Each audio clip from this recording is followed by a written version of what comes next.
Ohio State hasn't been an underdog to a Big Ten team in 5 years, but Michigan ending that streak this week as the 3.5-point favorite in the game.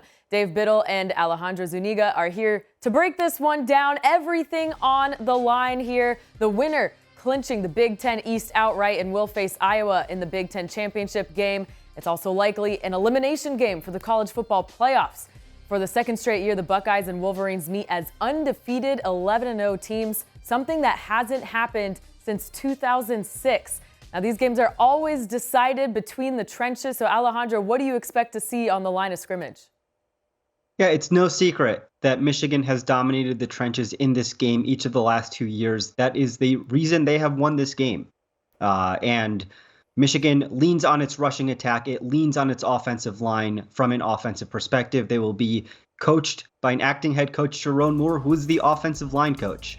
But I'm very curious to see how the defensive line impacts this game. Kenneth Grant, Mason Graham are two sophomores who Jim Harbaugh calls gifts from the football gods. They have really come on this season and have impacted games. The rest of that defensive line rotation is rounded out by Chris Jenkins, Cam Good, and Rayshawn Benny. It is a very deep unit that will rotate a lot. They will keep Kyle McCord on his toes, and that is a big key for the Michigan defense.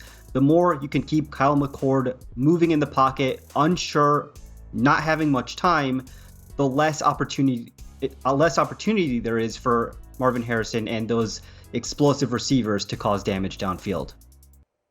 Yeah, a lot has changed since the days of Woody and Bo, but one thing that has not changed is whoever wins the battle of the trenches is going to win the game. Like Alejandro said, I mean, that whoever wins the rushing battle, whoever wins the battle of the trenches on both sides of the ball will win this game, in my opinion. And the one I'm really looking at is Ohio State's offensive line versus Michigan's defensive line. Michigan's defensive line, very impressive, physical, big, tough, and deep. And Ohio State's offensive line has been, they've improved, but it's been kind of the question mark all season. It was the question mark coming into the year. They have improved. They're a decent offensive line, but we won't know, if they're legit until they prove that they can get the job done against this fantastic Michigan D-line. On the other side of the ball, I think Ohio State's defensive line, they're the strength of a very good defense, and I think they can get after Michigan's very good offensive line. So I think Ohio State's defensive line can win that battle. My big question is, can Ohio State's offensive line at least get a stalemate against this excellent Michigan D-line? Michigan has won the last 2 against Ohio State and the last 2 Big Ten championships. Now Jim Harbaugh is not coaching in the game. So, Dave, how much pressure is on Ryan Day this year? A lot of pressure's on Ryan Day. A lot of pressure. I mean, especially losing the last 2 games, the way that they lost. And now, to be clear, his job is not on the line. Losing to Michigan, you can say you can't lose to Michigan 3 straight years. That's more of a figure of speech. He's not going to lose his job if he's 11-1. But that being said, there is a lot of pressure on Ryan Day.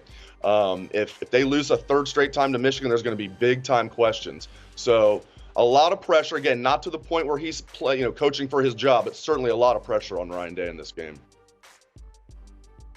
Now, with Sherrone Moore as interim head coach, he really likes to run the ball, to say the least. Michigan ended the Penn State game with 32 straight runs. Last week against Maryland, their rush attempts were double their pass attempts. So, Alejandro, how do you expect this game plan to go against Ohio State? And is it reflective at all of J.J. McCarthy's ability? Yeah, I think J.J. McCarthy's ability to run the ball is going to be a major factor in this game. I've said this before, but Michigan's rushing attack this year is just not quite at the level that it was last year. And those 2 big runs by Donovan Edwards in the second half aside, Ohio State actually did a very good job of bottling up Michigan's rushing attack, particularly in the first half of the game last year. That being said, this is the first time that Ohio State's going to face a healthy Blake Corum in this game. Donovan Edwards was also dinged up in the game last year. He's healthy this year. So Michigan has its full complement of running backs for the first time healthy in this game in a while. It's got an offensive line that was dinged up last year, but they should be healthy for this game. And this is a game where you are going to lean on J.J. McCarthy's legs. You're going to potentially sprinkle in some new things, some things that you've kept in the barrel for this game.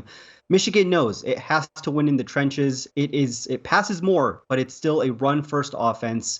So you're going to see a large variety and a heavy dose of Corum, Edwards, and JJ on Saturday afternoon. And Ohio State's defensive game plan, I imagine, is going to be very similar to last year. The question is, can they execute better? Because they're going to try to look to contain the run, slow down the run, and try and make J.J. McCarthy beat them deep down the field with the passing game, something he doesn't do very often, something he did very well last year in Columbus. They tried to just stop the run, and J.J. was beating them over the top. Can he do it again? I think that's what Ohio State's going to try to make them do.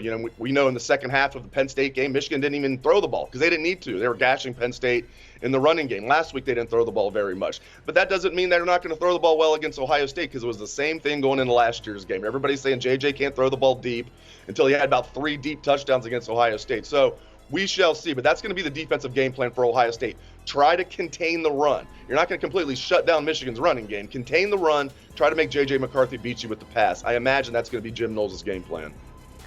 Marvin Harrison has been the difference in so many games for the Buckeyes. He's scored a touchdown in 7 straight games leading up to this. Alejandro, how is the Michigan secondary equipped to take him out of the game? That's the $1 million question, right? And I don't think there's any defense across the country that would feel 100% confident that they'd be able to shut down Marvin Harrison Jr., maybe slow him down a bit. Michigan does have a lot of talent in its secondary, and that starts with a former 5-star corner in Will Johnson, who was matched up with Marvin Harrison last year and actually did a fairly decent job in slowing him down, limiting him in the game last year. That being said, the Big Ten does not have a ton of prolific passing offenses. In fact, Michigan faced the second best passing offense last week in Maryland and had some issues. I think we're gonna see how Ohio State attacks a Josh Wallace, who is a graduate student transfer from UMass, has taken a big step up this year, but Marvin Harrison is a different beast, right? It'll be interesting to see if Michigan kind of pairs up Will Johnson with Marvin Harrison Jr., asks them to win those one-on-one battles most of the time. But I do think the big key will be those Michigan safeties, Rod Moore, Makari Page, keep plays in front of you, prevent big explosives, and make Marvin Harrison Jr., Kyle McCord work down the field bit by bit and try to get out of those drives. Yeah, and if you're an Ohio State fan, the good news is Emeka Egbuka's back healthy. I don't know if he's 100%, but he missed a couple of games, and if they didn't have Emeka Egbuka in this game, an effective Emeka Egbuka, they'd be in trouble, because then Michigan could just completely focus on Marvin Harrison. Now, Ohio State does have some other receivers other than Marvin Harrison Jr. and Emeka Egbuka, like Carnell Tate, Julian Fleming, and a few others, but they really rely, obviously, on Marvin Harrison Jr. and then Emeka Egbuka. They also have a very good tight end, Cade Stover. So I imagine Michigan is definitely going to try and take away Marvin as much as they can, but that could open the door for Emeka Egbuka. But Marvin Harrison Jr., a lot of people say he's the best player in college football. He needs to be the best player on the field on Saturday. He's got to be the best player on the field. And those games where they had to play without Emeka Egbuka, teams were trying to shut down Marvin, and, they couldn't do it. Now, they don't have the talent that Michigan does on defense by any means, but I think that helped Ohio State a little bit to take a positive out of a negative. When Emeka Egbuka was out, they had to get used to, teams paying even more attention to Marvin, and he still got the job done. But I look for Ohio State to Emeka Egbuka is going to need to have a big game as well in this one for them to win the game. By the way, Marvin Harrison currently 4th in the Heisman odds, the only non-quarterback in the Final Four, at 60-1 at our partner FanDuel. All right, going to be a close game here. So, Dave, what's your key to a win? My key to a win, there's so many keys to win. We talked about you got to win the battle of the trenches.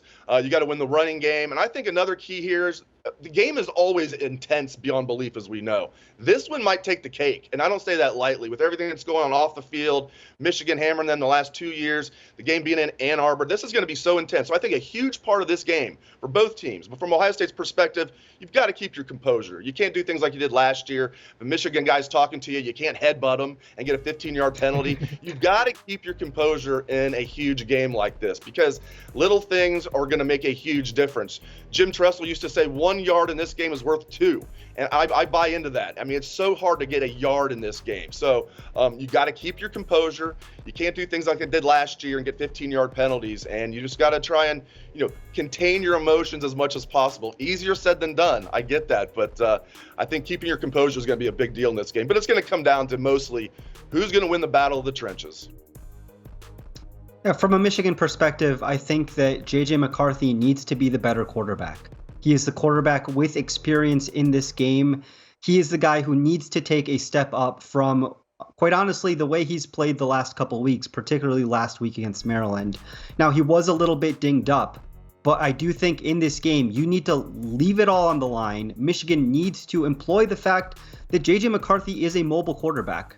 He can attack the perimeter. He can keep linebackers and safeties guessing and get them into the wrong gaps by using his legs, by pulling the ball, by scrambling, by making something out of nothing if pass protection breaks down.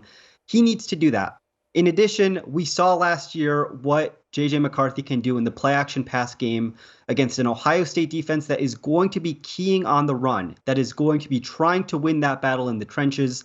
Michigan needs to be smart, but it needs to take advantage of the play-action pass game and get your Roman Wilsons, get your Cornelius Johnsons downfield to hit those shots over the top and try to break this game open. Playoffs and pride on the line. Going to be a good one. Alejandro and Dave, thank you. And for more on the game, check out bucknuts.com and themichiganinsider.com. Our experts are bringing you the latest football and recruiting news on Ohio State and Michigan all year long.